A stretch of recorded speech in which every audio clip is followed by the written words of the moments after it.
Hello and welcome to the Performing Animal Rights podcast series. My name is Ben Hunt. I am a performance artist and researcher doing a PhD at De Montfort University in the United Kingdom, Leicester. And I've got a great episode coming up with Simon Plazolles-Hayes, who works for PETA UK as the campaigns and outreach manager. And it's a really great insight in how a successful organisation works, especially when implementing performance and creative practice into their campaigns.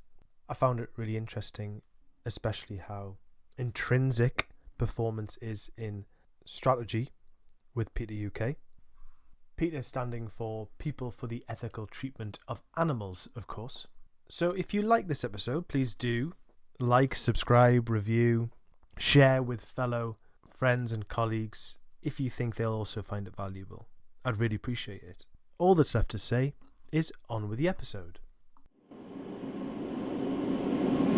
Thank you, Simon, for joining me. Can you just give us a sense of your role in PETA UK? Absolutely. So my name is Simon Plazolles-Hayes. I am the Youth Outreach and Campaigns Officer at PETA UK. My role exists primarily in the campaigns department.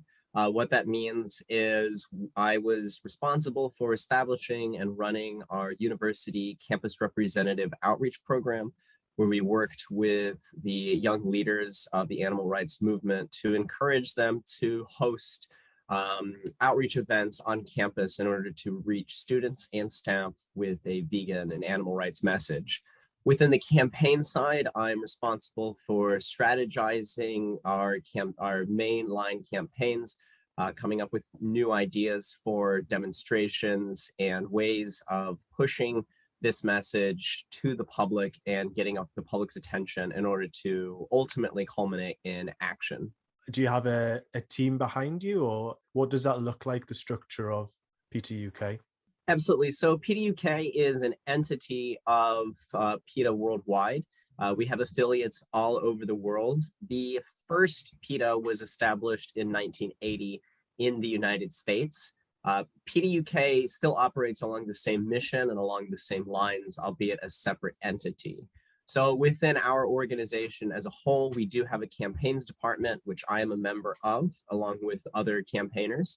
As well as a marketing department, fundraising team, and press and celebrity departments as well. So PETA overall, regardless of the entity that we're discussing, for the most part, tends to use a multiple stringed approach at ensuring the maximum outreach possible of our campaign missions, and of course our mission values of ending the exploitation of animals, regardless of in what capacity. Interesting. So it'll be really good to pick your brains on campaigns then. So how does PETA and PETA UK use performance in the campaigns you do? Absolutely. So it's a very key aspect of our demonstrations of the campaigns team. I think, not only will you need the resilience of in order to do this position, but you absolutely need a large amount of creativity and ability to come up with tremendous visuals. The visuals themselves could be different in the sense of sometimes we really want to bring the harsh reality of what is happening to animals to the public. Other times it can be a little bit more silly or something that might be controversial as well. The main purpose of this is we are trying to start a conversation. We're trying to draw awareness to the topic that we are discussing. And again, ultimately, we're trying to encourage action, not only on the part of those who are seeing or interacting with the demonstration, either physically on the day of or later on through press. But more than that is that we're trying to see that campaign be won. In the 40 years that PETA has been around, we've seen massive victories for animals. If we're looking at the UK, we have some of the most recent ones being Fortnum and Mason banning foie gras, Canada Goose ditching fur, and the Wild Animals and Circuses Act passing in England and Wales, removing wild animals from being forced to perform in circuses. Of course, we were able to bring this message and content to people in various separate ways, but within that, that performance and that way of grabbing the audience and really society's attention is incredibly important. Yeah, definitely. I remember seeing that the foie gras, Ingrid Newkirk, the PETA founder, being force fed, which was really striking as a performance, a very simple performance, but it was striking. So when we're thinking of that, when you're thinking of the campaigns, and I'm assuming you work quite closely with the marketing team, the press team, and what have you, is there a sense of you're coming together and you're thinking, okay, we can put performance here, and then we'll do some outreach here, and then we'll do some lobbying here? Is it, can you talk me through like the myriad of aspects you use in campaigns, and where does performance fit in there, if it's just part of an add-on, or is it part of a more intrinsic thinking within strategy? It's certainly an intrinsic thinking within strategy. Within that, we collaborate very often. If we look at demonstrations that the campaigns department is planning, we're working alongside the marketing team, we're working alongside the press team to ensure that after the campaign, or even during the campaign, that we can film content for social media to put that out as quickly as possible to gain our readers' attention, as well as those who might be interacting with the content online. And then afterwards, being able to then pitch that to press ensures that long after the demonstration has finished, that more people have the opportunity to interact with that. Now, regardless of whatever the cause is, there's always a massive amount of noise that occurs, so many messages that are out there. So that's why performance is such an integral part of this, is that it's trying to capture the audience's attention and ensure that even if they have a very brief interaction with the demonstration itself, they have a good, strong understanding of what is occurring. With that, you can approach it from multiple separate ways. But again, having a strong creative approach ensures that the message can get picked up later on by more press outlets, and ensure that it's maintaining pressure on the campaign and on the target to, again, ultimately take up our campaign ask and change policies to end whatever exploitation of animals they're doing. The idea of distilling the message into a message to be taken away by using performance creativity, that's fascinating. When you mentioned, and it'll be good to pick your brains a bit more about the process of that a bit later, is you mentioned tone a bit earlier, with sometimes it's lighthearted, sometimes it's a bit more heavy. Is there certain thinking behind that, where on a campaign you think, well, the campaign is, because it's all serious, it's all sad and awful.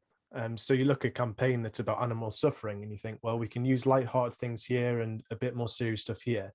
Is it trying to find a balance, or is it actually looking at the certain topic and going, well, humor would work best as part of this campaign a bit more than something a bit more serious, or vice versa?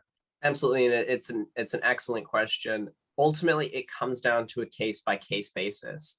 There are some very harsh truths out there, as I'm sure you're aware, on what happens to animals on a daily basis worldwide. Some things, like you had already mentioned, Ingrid Newkirk, in regards to setting up a demonstration for foie gras, it's incredibly difficult, and more than that, probably irreverent to try to show foie gras in anything that it would be construed as comical. It's one of the harshest and cruelest aspects that exists, where farmers take metal tubes and shove them down the throat of geese and pump them so full of corn that their livers get infected and grow to a massive, massive, unnatural size. It's so cruel that recently the city of Strasbourg, where the EU Parliament is based and was once called the home of foie gras, the council has taken a policy of never serving this incredibly cruel dish ever again. So oftentimes it does come down to that. What is the subject matter? Is it overly violent, in which case it's important to show it like that? When we did demonstrations outside of Canada Goose, nothing being sold inside was anything worth laughing about. So we did use steel jaw traps, both real ones and prop ones, and drenched it in blood of representing the blood that coyotes would be spilling when they were caught in those traps. Thankfully, as a result of PETA's continued pressure worldwide, Canada Goose has since dropped the use of coyote fur in their clothing line. And other things, just looking at it from a campaign's perspective, it's very difficult to approach it in anything less than a very serious tone. However, within veganism as a whole, you do have a lot more opportunities to be a little fun with it. When we try to encourage people to take up veganism in the past, some really successful ones that the crowds have loved were things like our lettuce ladies. So they wore bikinis made from lettuce and distributed free vegan food samples. And this was just a fun and engaging way of showing the audience that veganism, it can be just as absolutely fun, and the food is wonderful, and just kind of have a lighthearted approach to that. We've also done other things like putting out bathtubs with activists inside, reminding people that it takes massive amounts of water to have a single steak. So we do have that opportunity to have a little bit of a lighthearted tone, a little bit of fun with it, trying to get people excited and show them that veganism as a whole can be but truly is a much better option than any alternative.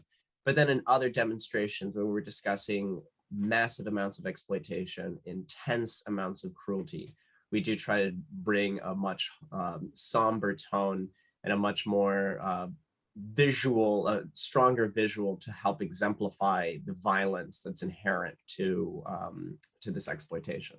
Yeah, that's interesting. I think the people who have activists I've talked to around that, it definitely seems to be a case of pattern where when it's about the non-human animal, it's serious. But then around the movement of the vegan movement, there are things to celebrate, like you said, food and a bit more of a lifestyle thing about climate change, which is really interesting because obviously animal rights is animal rights, but there's so many more issues attached to it, and there's avenues to enter in other creative ways, which is really, really interesting and exciting to hear from your perspective. Is there any? It'd be interesting to hear if there's been a process in PETA UK's campaigns from other certain things now you wouldn't do as an organization for performative demonstration, or the things you do more of now because you've seen traction.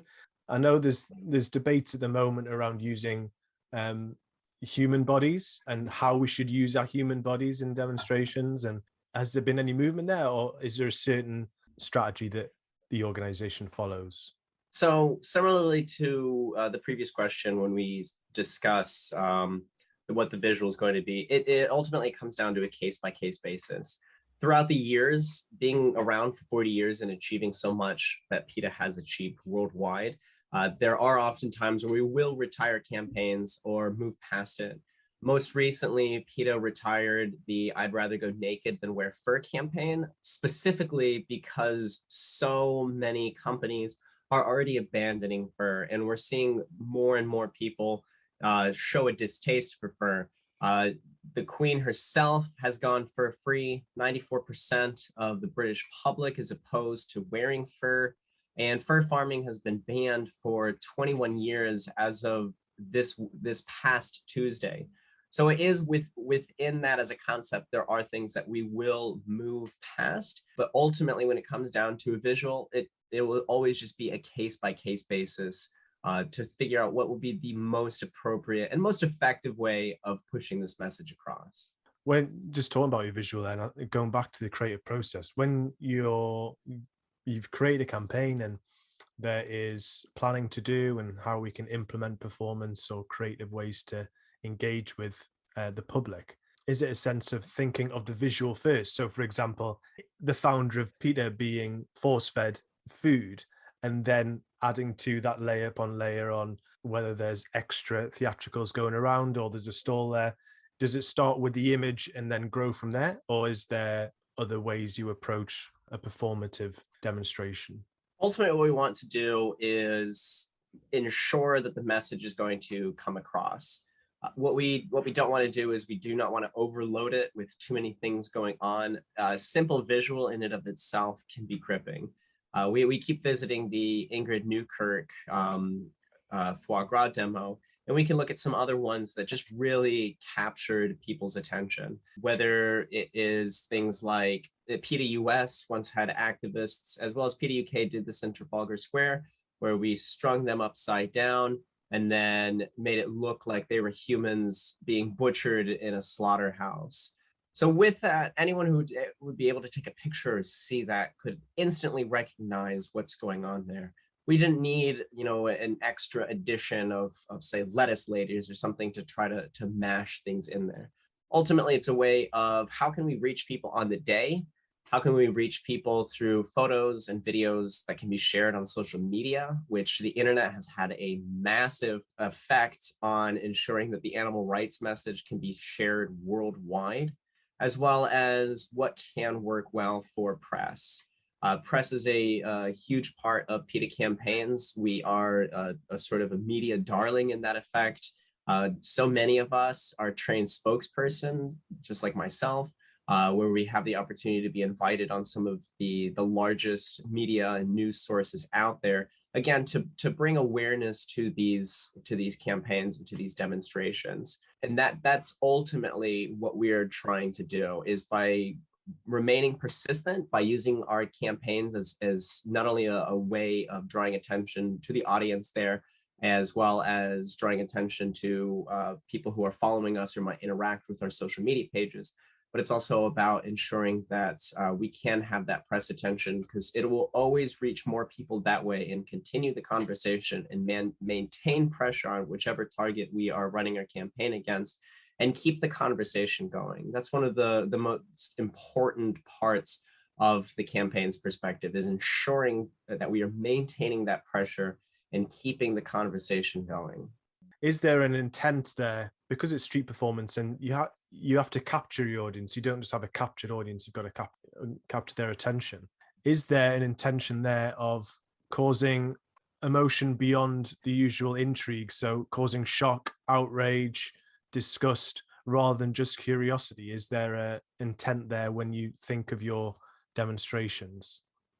The animal agriculture industry is responsible for over 65 billion animals being slaughtered.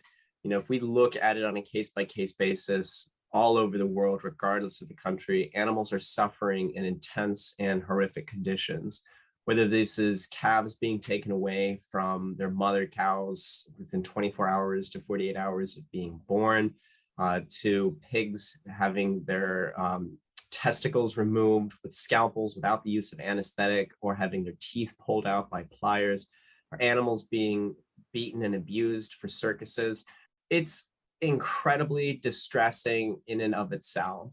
But so often the audience, society, is so far and away disconnected to the reality of animals that when they come face to face with what ultimately is, as you mentioned, you can sort of boil it down to a form of street performance, in the sense that it is a protest and a demonstration, they can find it controversial. What we are trying to do, again, is we're trying to pierce through the noise. We're trying to bring an incredibly uncomfortable, deeply unsettling, and truly horrific industry to light. The reality is, though, is that at the end of the demonstration, regardless of how much fake blood was used, or what props were used, or what illusion may have been created, all of those activists have that opportunity to then go home and to be with their families. But that doesn't happen on factory farms. It doesn't happen on any farms. Those animals will die a terrifying and bloody death in a slaughterhouse for absolutely no reason, when so many wonderful alternatives exist. So when people find the controversy within our demonstrations, oftentimes we are trying to bring these uncomfortable truths to light by reenacting what happens to animals on a daily basis. But we would certainly say that rather than get upset at us, get upset at what we're demonstrating against, and take action, not only as individuals by going vegan, but whatever the campaign message could be, such as calling on the MOD to remove bearskin fur from Queen's Guards caps, or calling for an end to pigeon racing, or for Millennium Hotels to sever their sponsorship of the Iditarod. Ultimately, it's about bringing that message to the public and letting our society know what is happening. Yeah, that's interesting. It's interesting to think about, even if you're just, as you guys do, you put a human in the position of the animal. So yeah, like you said, staging a slaughter of a human, or the packaged human, like non-human animals are, causes shock by the audience, but it's just a retelling of the truth. It's not a fabricated it's not a horror story that's just been made up. It's reality, and that you guys are just mirroring that and putting it through a human lens in a way. So when you talk about audience, there is, when you're thinking about the audience and campaign, is it solely how many members of the public, young and old, can we engage, or is there a specific thought about audience? I mean, obviously you've got vegans as well watching this demonstration or campaigns. Is there thought for them in the campaigns as well? When you think about the audience, what do you and your team think of? So our audience predominantly is the target of our campaign. Currently, some of the things that we're working on is calling on the University of Bath and the University of Bristol to end the use of the forced swim test, calling on the Ministry of Defense to stop slaughtering bears in Canada for their fur, calling on Millennium Hotels to sever their sponsorship of the Iditarod, calling on APTA to take a policy on not promoting captive animals as a form of entertainment, such as severing their ties to SeaWorld. So with that, when we have a demonstration, we will go to places that are important for this. Our ultimate target is whatever the target is of the campaign. We don't really have very much control on who the audience is. Often we will go to very high visible areas. Sometimes the audience themselves are the target. On November 1st, which is World Vegan Day, we went to Piccadilly Square, where we set up stencils on the ground and held a banner that said, "Don't make your plate a crime scene, go vegan," and recreated a crime scene by having bloodied activists lie down in the ground. Now, certainly with that, those who were at Piccadilly Circus had that opportunity to engage with a vegan demonstration and to consider what their actions are doing to animals, 3 times a day, every time that they pick up a fork.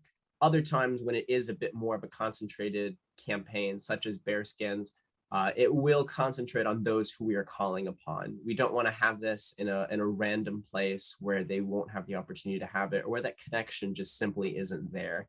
Again, it's a matter of ensuring that we know why we're doing this demonstration in the first place, what we are hoping to accomplish, and why are we doing it there? What's the connection? And so that does have a big influence on what the visual can be, if it makes sense for this particular campaign, or what we hope to get out of the demonstration itself, as well as ensuring that it's in the right place. For instance, it would not make sense for us to protest bear skins in, the cliffs of Dover, or it might, as long as we can create a connection to the MOD. Perhaps the MOD is doing something there that's in the news and it's already topical, and we can do something to try to target them with that message. Ultimately, it's just a matter of ensuring that it makes sense and everything is tied well together. Yeah, in choosing the space, the stage, sounds like another layer of thought, which is a theatrical thought, which is interesting for me. Thinking of stage and thinking of your activist actors when we're thinking about these quite involved demonstrations. So like you said, like a human being hung upside down like they would in a slaughterhouse if they were being slaughtered. Is there a certain, well, first off, are these people who are performing a mixture of staff and volunteers, or volunteers, and how is that process of preparing them for this demonstration? I'm not it's interesting. Is it a fact of, I'm up for that, let's go, or is there a more of a nuanced thinking around it? So within our volunteers, sometimes you will find staffers. Other times it'll be members of our action team, and other times it'll be volunteers who are based in the area where we are doing demonstration. For the most part, our demonstrations are very open to everyone, regardless of what capacity you do want to take on. We don't tend to do that many that are overly complicated or require an extreme amount of precision. That's not to say that we haven't worked with people like that before. We have had the stilt walkers and demonstrations. We've done other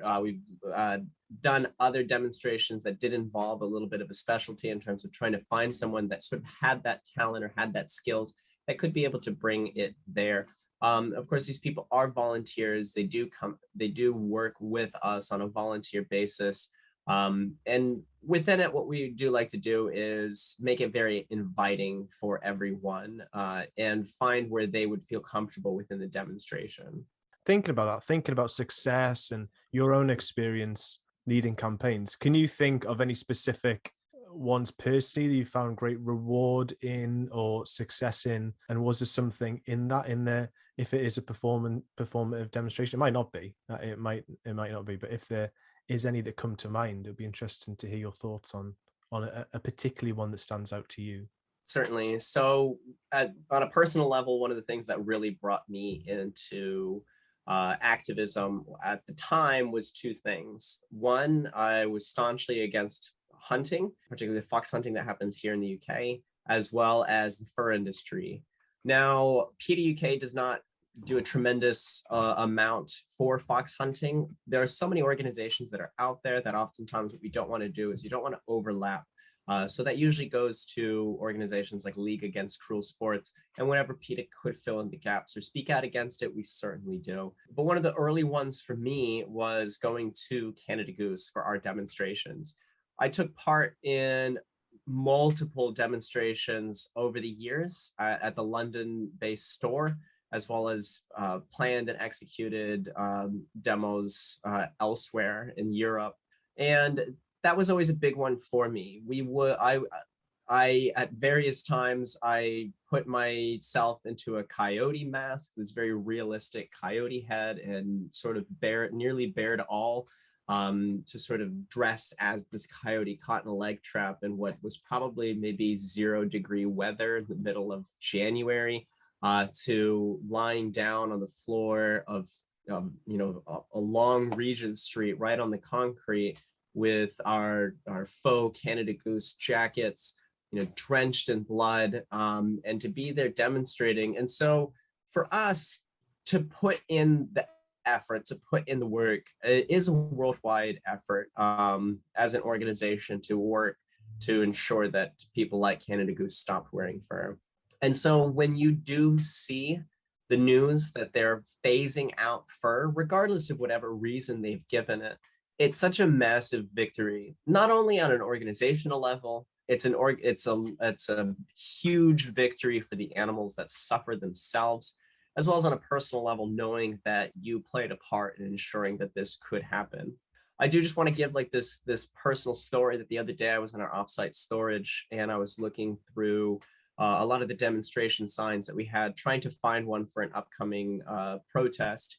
And I went through signs that was calling, again, on Fortnum Mason to ban foie gras, or calling on England and Wales to ban wild animal circus performance, or calling on Canada Goose to phase out fur from their clothing line. And we look past that and the past 10 years and see the massive amounts of victories that are there. And we know that even if it's a slow process, that victories can and have been won. Just the other week, we were planning on doing a demonstration against Farfetch for continuing to use Angora in their clothing. And 2 days before the demonstration happened, it got canceled because Farfetch decided that they were going to phase Angora out. So to be able to see massive amounts of victories like that, such as Expedia recently banning SeaWorld ticket sales on their sites, it's incredibly motivating, and you are able to see that this work, our demonstrations, our campaign perspectives and strategies are paying off and having real world victories.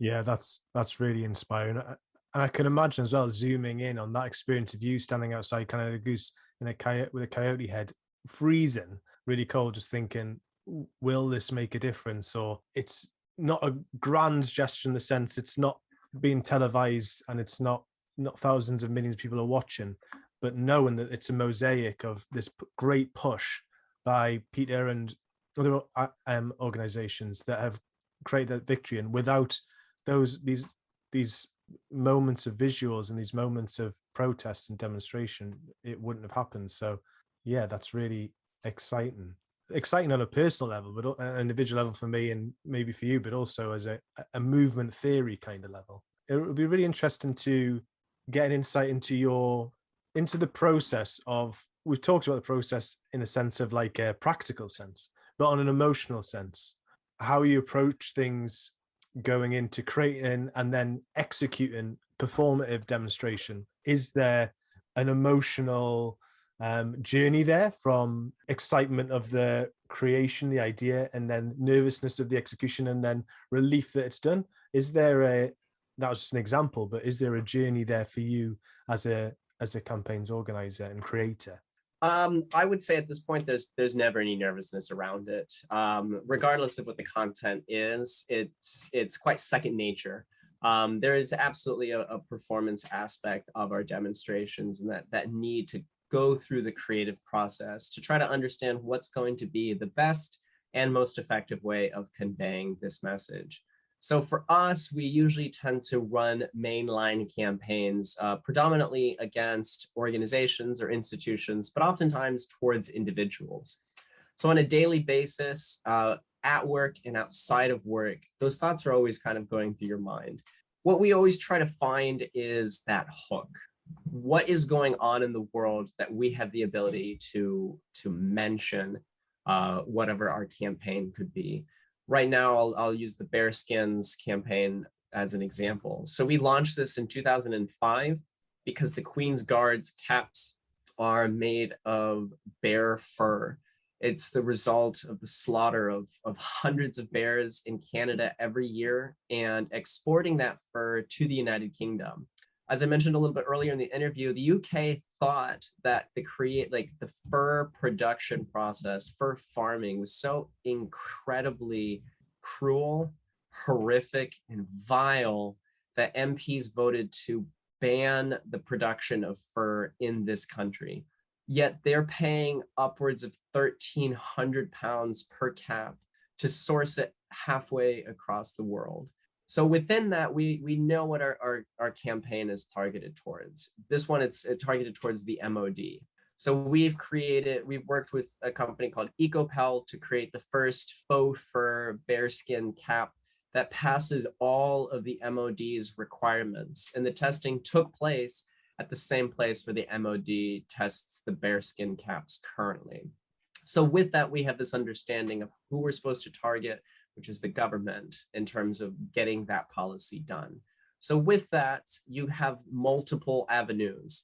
Is it Ben Wallace's birthday? So Ben Wallace is the Secretary of Defense, and he could have the power to instruct the MOD as the Defense Secretary, sorry, Minister of Defense, to see that change. So with that, we could do something like, sending him a birthday cake of a bearskin cap. And of course, with this, we always come up with brainstorming. That's just something that I came up on the spot. But throughout my day, on a daily basis, it is something that you try to consider. What creative concept can we do to capture the attention? What can we do that's different than something that we've done before? What's something that we've done in the past that we can rework for this particular ask, for this particular demonstration, for this particular event? It's always about the creative process. It's always a tremendous amount of planning. And it isn't just us as individuals. Often we will come forward, and as a group between multiple departments, we will try to brainstorm. We have a strong idea, what can we change about it? What can we add onto it or subtract from it to ensure that the final demonstration, campaign, or marketing ask, or any of those things that we're doing can ensure that it's going to have a large reach. I mean, you've given me so much there. Thank you so much, Simon. The last question is a bit of a broad one and a bit of an ambitious one. What role does performance have in the animal rights movement? And that's framed in the sense of, obviously, PETA UK, and you guys are doing loads. You're obviously harnessing performance quite a lot. Does the movement as a whole need more of it? Or you might say, no, we're doing fine because you guys are doing excellent work with that. What role does performance have in the animal rights movement? Performance has a massive role in animal rights movement. It has a good way of showing the audience a visualization or a connection that they can make on the day, or when they read it online, or when they read it in the newspaper at a different time. But more than that, I would discuss some of the other strategies that PETA does in terms of ensuring that we are able to get this campaign across. So within our campaigns department, we are creating content in the form of our performances, in the form of these demonstrations for the marketing team to discuss on social media, as well as for our press officers to share. But what a lot of people don't realize is that we do come at it from multiple angles. In the 90s, PETA would protest organizations, whether it was at fashion shows or fast food restaurants. But now we have an entire corporate team that gets invited to company meetings to participate in them. If we look at McDonald's recent unveiling of the McPlant, or the KFC's vegan chicken burger, or probably the most popular one being the Greg's vegan sausage roll, that was the work of our corporate team. We have those connections at these companies and work with them to ensure that they're coming out with a really popular vegan product, instead of, not to disparage falafel, but they're not coming out with these falafel sort of sandwiches anymore. They're delivering tremendous vegan alternatives. And this isn't just on a food level. Ever since Canada Goose dropped the use of fur in their coats, our corporate team is working with Canada Goose to remove the use of down in their coats as well. By having this corporate strategy with them, we can show them that you don't need to exploit animals to have a profitable business and to ensure that you're still reaching your customers. I'm sure a lot of people are quite aware and familiar with PETA's celebrity work. Some of the biggest celebrities in the world in the 40 years that PETA's been around, regardless of the affiliates, have joined forces with PETA. Having celebrities involved in our campaigns is another vital aspect to spreading our campaign content message.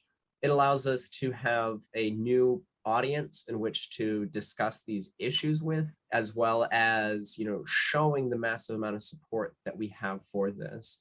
If we look throughout the years of the tremendous celebrities that have joined forces with PETA, it allowed us to reach out to people who might not have been able to hear our content or might not have been connected with us otherwise.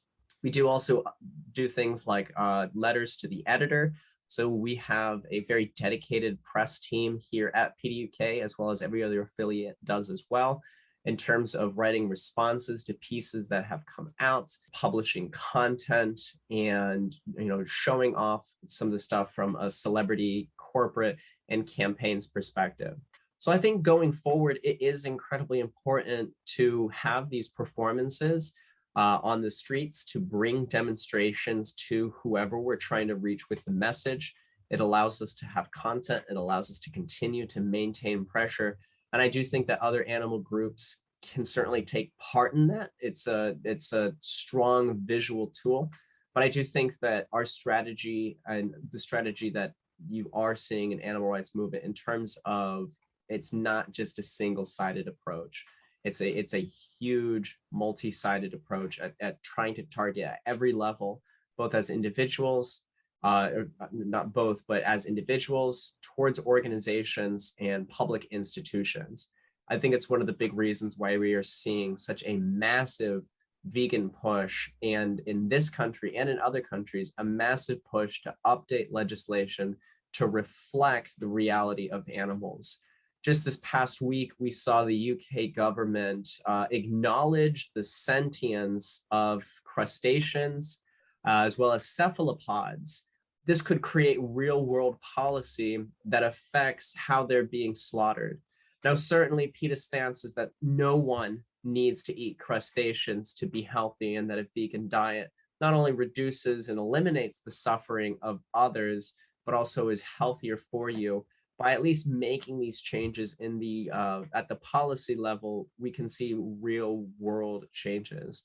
With Brexit coming in, the UK is now examining banning the sale and importation of fur, banning live exports from the United Kingdom to Europe, as well as banning the importation of foie gras and the sale of foie gras. It's a culmination of decades of campaigns work, corporate work, celebrity work, that's seeing this real world change. So at this point in time, as a campaigner within PETA UK, I don't think that anything really needs to be changed. I think it's a strong point where we're at now, and our strategies are working. Things could evolve in the future, but at this time, pushing veganism and creating such a strong acceptance and understanding of the animal rights movement has had genuine real world victories for individuals, organizations, and governments at the benefit of the animals themselves. Simon, thank you so much. That's a fantastic point to end on. I think it's really great to hear about all the work you guys do. And thank you, the listener, for listening. I hope you enjoyed this episode. We've got more to come, so hold on to your hats. If you're enjoying this series or certain episodes, please do leave feedback, reviews, share with friends and colleagues if you think they'd find this series interesting. And in the meantime, thank you and goodbye.